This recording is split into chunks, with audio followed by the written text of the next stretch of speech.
Morning friends, কেমন আছো তোমরা সবাই? আশা করছি সবাই খুব ভালো আছো, সুস্থ আছো। আমরাও ভালো আছি। আর এই দেখো সকালবেলা, সবে বোধহয় 7টা বাজে, 7:10 হয়নি এখনো, হ্যাঁ 6-7 হবে। আমি চলে এসেছি রান্নাঘরে। অ্যাকচুয়ালি আমার আসার দরকার ছিল না, প্রিয়াঙ্কাই সব করছিল। তারপরে আমি ভাবলাম আমি একটু হাত লাগিয়ে, আমার একটু রান্না করতে ভালো লাগে। আমি কি রান্না করছি বলতো? আলুর দম। নতুন আলু,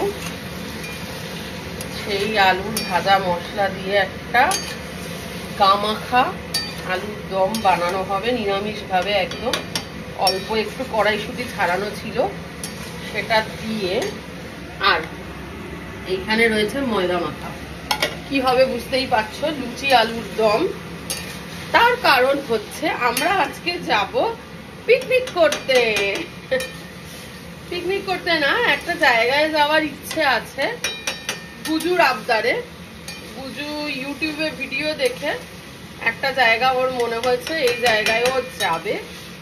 সেই জন্যই আজকে আমরা সকাল সকাল এসব তোড়জোড় করছি। লুচি আলুর দম হচ্ছে আমাদের আজকের ব্রেকফাস্ট।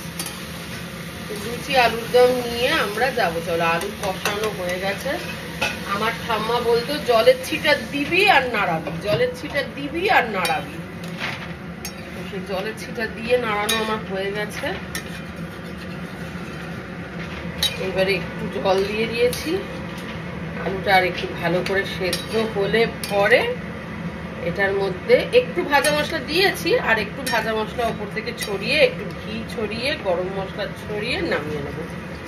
তাহলেই আমার আলুর দম হয়ে যাবে। প্রত্যেকটা আলু বড় বড় আছে, প্রিয়াঙ্কা হাফ করে দিলে কাটতে।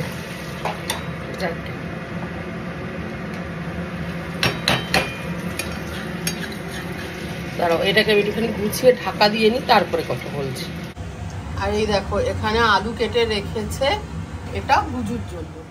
মহারানীর আবার আলু চচ্চড়ি, আলু দম, এমনি তরকারি অত পোষায় না, তার আলু ভাজা লাগে।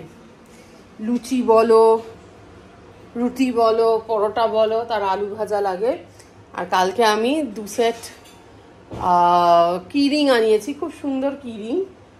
সেটার সাথে এই কিরিংটা ফ্রি দিয়েছে। এরকম একটা কিরিং, একটা ডাব্বায় 2টো ছিল, তো একটাতে এটা ফ্রি ছিল, আরেকটাতে আরেকটা মানে বাঁশি বাজাচ্ছে দাঁড়িয়ে কৃষ্ণ ঠাকুর, এরকম আরেকটা ছিল। তো এইটা গজা নিয়েছে, আর ওইটা দেবো ওর দিদিকে, ওর জ্যাঠুতো দিদিকে। খুব খুশি ও। আমাদের প্ল্যান আছে 8:30টার মধ্যে বেরানোর। আর ওই দেখো প্রিয়াঙ্কা ময়দা ঠুসেই যাচ্ছে। আমাকে কন্ডিশন দিয়েছিল আমাকে দেখাবে না কিন্তু। চলো আসছি। আর কি হবে, এই দেখো লুচি এত সুন্দর ফুলেছিল, প্রিয়াঙ্কা সেগুলোকে সব ভেঙে ভেঙে চেপে চেপে ঢুকিয়ে দিচ্ছে। সব এই মেয়েটার দোষ। লাগবে তো। আর এইটা স্পেশাল আমার। এই দেখো দিদা ভাই, তুমি আসছো না, তুমি এদিকে আসো। এই দেখো আমরা সবাই মিলে বেরিয়ে পড়েছি। এই যে 4 জন। আমরা কোথায় যাচ্ছি? গুজু, আমরা কোথায় যাবো বলে দাও সবাইকে। Robot restaurant. কোথায় আছে এটা রোবট রেস্টুরেন্টটা? কৃষ্ণনগর। বলো কৃষ্ণনগর। কৃষ্ণনগরে রোবট রেস্টুরেন্ট। 2 ঘন্টা লাগবে যেতে, 2 ঘন্টা লাগবে আসতে। আমরা এখন বেরিয়েছি, এখন বাজে এক্স্যাক্ট 9:04, 9:03 আমরা স্টার্ট দিয়েছি। আমাদের প্ল্যান ছিল 8:30টায় বেরাবো, সেটা থেকে আধ ঘন্টা এদিক ওদিক হয়ে গেছে। ঠিক আছে চলো, চলবে। আর গুজুর রিকোয়েস্ট, হ্যাঁ এইটা হচ্ছে গুজুর রিকোয়েস্টে আমরা যাচ্ছি। গুজু MS ফ্যামিলির ভিডিও দেখেছিল না মামা? MS ফ্যামিলিতে মন্দিরা আন্টি, সোমনাথ আঙ্কেল আর জয় দিদি, ওরা গেছিল এখানে ব্রেকফাস্ট লাঞ্চ করতে। আর সেইটা দেখে ওখানে রোবট আছে, হ্যাঁ রোবট খাবার সার্ভ করে, সেটা দেখে গুজুর খুব ইচ্ছে করেছিল। সেই জন্য গুজু বলেছিল আমাকে এই রোবট রেস্টুরেন্টটাতে নিয়ে যাবে। তাই গুজুর পাপা বলেছে চলো। ওই জন্য আজকে স্যাটারডে আমরা বেরিয়ে পড়েছি। আমার কোমরের হালত কিন্তু খুব ভালো নয়, ওই জন্য আমি সামনে বসেছি। গুজু তো খুব আন্ডারস্ট্যান্ডিং মেয়ে, গুজু বুঝতে পেরেছে না যে মাম্মার কোমরে ব্যথা, তাই জন্য মাম্মা পিছনে বসতে পারবে না, পিছনে বসলে তো জার্কিং হয়, তাই মাম্মা সামনে বসেছে, তাই না মাম্মা? তাই তো, গুজু আমার খুব আন্ডারস্ট্যান্ডিং লক্ষ্মী মেয়ে। চলো আমরা বেরাচ্ছি, আমরা যাব সোদপুরের সাইড দিয়ে কল্যাণী এক্সপ্রেসওয়ে ধরে। যেতে যেতে যদি পারি রাস্তার কিছুটা অংশ তোমাদের দেখাবো। আর তোমাদের তখন দেখেছিলাম লুচি আলুর দম করেছি আমরা, আর গুজুর জন্য করেছি আলু ভাজা, সেটাও আমরা খাবো। যখন খাবো তখন আবার ভিডিও করব। ওকে, এবার ব্যাগটা দিয়ে দাও বাবা। টাটা এখনের মতো। বাবু টাটা করে দে। টাটা করে দে।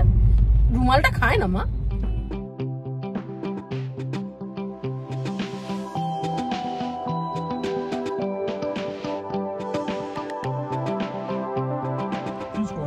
এই দেখো আমাদের ব্রেকফাস্ট, এই যে আমার বরের ব্রেকফাস্ট।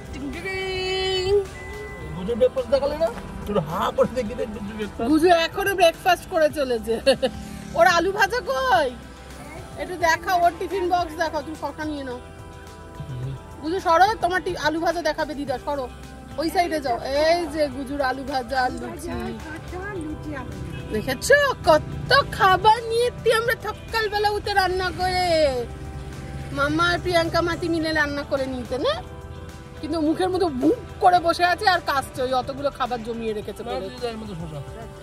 চলো আমরা খাওয়া দাওয়া করে নিই। আর এইখানে একটা টোল হচ্ছে, দাঁড়াও দেখাই। টোল এখনো স্টার্ট হয়নি, এটা তৈরি হচ্ছে, তৈরি হলে এখানে পয়সা লাগা আরম্ভ হয়ে যাবে। চলো এবার আমরা খাই। লুচি খাওয়া হয়ে গেল, লুচি লুচি। ওগো কেমন হয়েছে আলুর দমটা? খুব ভালো হয়েছে। ভালো হয়েছে? মেরা কামাল হ্যাঁ।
এখানে আমরা এর আগেও এসেছি, আমি আর নন্দিতা একবার রানাঘাট গেছিলাম, তখন এইখানে আমরা দাঁড়িয়েছিলাম, আমার ভিডিওতেও আছে।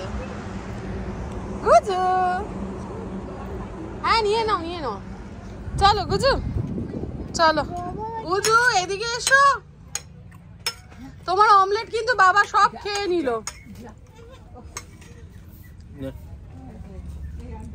আবার কি হলো? রুমাল পড়েছে, ওটা উল্টে দাও। এই কিছু হবে না, হাত ফাত গুলো মুছবে আবার। বুঝু কফি শেয়ার করবি না? আসো।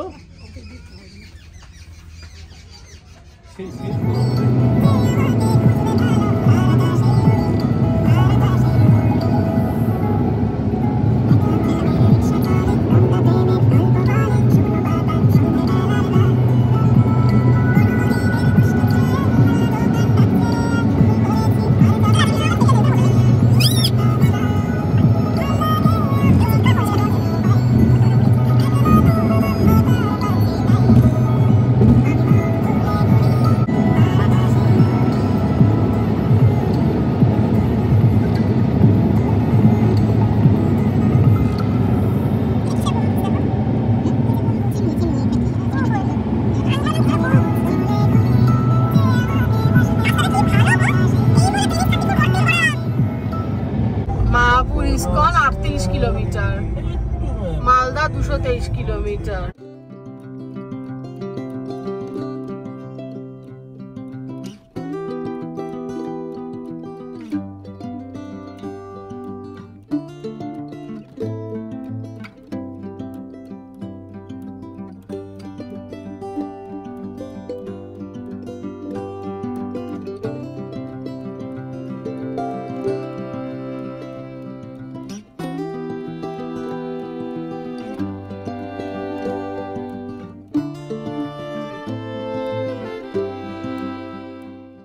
আমরা রানাঘাট ছাড়িয়ে চলে এসেছি শান্তিপুরের কাছে। আর এখানে দেখো সবাই শাড়ি মেলে রেখেছে।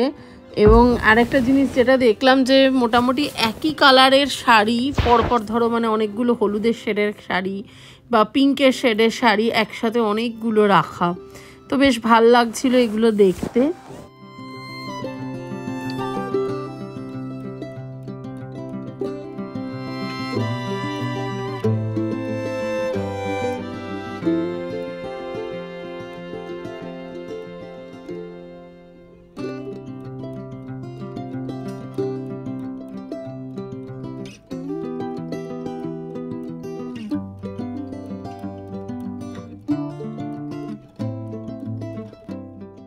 আর আমরা কৃষ্ণনগর বেশ তাড়াতাড়ি পৌঁছে গেছিলাম। আমাদের যাওয়ার কথা ছিল মাদার্স হাটে, কিন্তু সবারই আর কি পেট ভর্তি লুচি খেয়ে, যার জন্য অরবিন্দ বলল চলো এখান থেকে একটু আগে গেলে পরেই মায়াপুর, তো ইস্কনের মন্দিরটা দূর থেকে তোমাদের দেখিয়ে আনি। আমি আর মা তো কোনো মন্দিরে এখন যেতে পারবো না, ওই জন্য অরবিন্দ আমাদেরকে এমনি রাস্তা থেকে দেখাবার জন্য নিয়ে এসেছিল এখানে।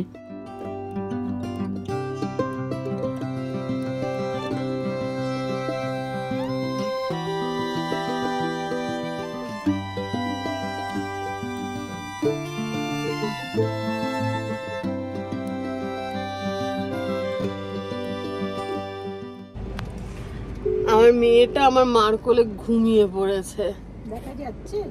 হ্যাঁ যাচ্ছে এই তো। আর আমরা চলে এসেছি মায়াপুর ইস্কন মন্দিরের সামনে আমরা রয়েছি।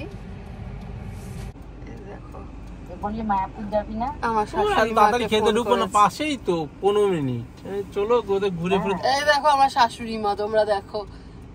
মা একটু হাত নেড়ে দাও। আমার মা বলছে বোম্বে বালি। মায়াপুরে নামবি না? না আমরা অনেক আগে চলে এসেছি, অনেকটাই টাইম লেগে যায়, তাড়াতাড়ি পৌঁছে গেছি আর পেটে একদম খিদে দেখিয়ে দিলাম ইস্কন মন্দির, ওই জন্য আমরা এসেছি। কিন্তু আমরা তো মন্দিরে যাব না, শুধু ঘুরে চলে যাব। গাড়ি ঘুরিয়ে নেব এখান থেকে, আর যাব না আগে। এখান থেকে ঘোরাটা সহজ হবে। আমরা রাস্তায় আরো অনেকগুলো ভালো রেস্টুরেন্ট দেখেছিলাম, হ্যাঁ, কিন্তু সেইগুলো কোনোটাতে আমরা ঢুকিনি, কেননা যেতে হবে ওই রেস্টুরেন্টেই। আমার মুখটা কিরকম কালো লাগছে কেন আমি বুঝতে পারছি না। আমি দুদিন আগে প্লাটিনাম ফেসিয়াল করেছি, কিন্তু কিরকম কালো লাগছে না মা আমায়। Tata tata. চলো আমরা এখন ঘুরে এইবার আমরা ফাইনালি রোবট রেস্টুরেন্টে যাবই। আমার সাম্রাজ্য বিড়লা অতিথিশালা, এটা অতিথিশালা, এখানে খুব কমে থাকতে পারে, 200 টাকা হয়তো একটা পার হেড খাওয়া দাওয়া থাকা নিয়ে। Turn right, then your destination will be on the right. হ্যাঁ, এবার লাঞ্চের টাইমে আসবে না লোকে। হ্যাঁ, তুমি গাড়ি কোথায় রাখবে? আরে ওরাই দেখিয়ে দেবে। ঝুটি বাঁধতে হবে না, গুজি চুল খোলাই রাখ, ভালো লাগছে দেখতে। দেখো একজন ঘুমিয়ে উঠেছে, লায়ন হয়ে গেছে নাকি? ও লায়ন হয়ে গেছে, লায়ন কিং। যাও একটু চুলটা আঁচড়ে নাও, দিদানের কাছে চুলটা আঁচড়ে নাও মামা। পিঙ্ক লায়ন, হ্যাঁ। তো এই ভিডিওটা অনেক বড় হয়ে যাচ্ছে বলে আমি ভাবছি এইখানে গিয়ে মাদার্স হাটে গিয়ে আমরা কি কি খেলাম, কেমন কেমন ঘুরলাম, কত মজা করলাম, সেটা অন্য আরেকটা ভিডিওতে দিই। তো সেটা নিয়ে আমি পরের পার্টটায় আসবো, যেটা হবে সেকেন্ড পার্ট। আজকে এই ব্লগটা এখানেই শেষ করছি।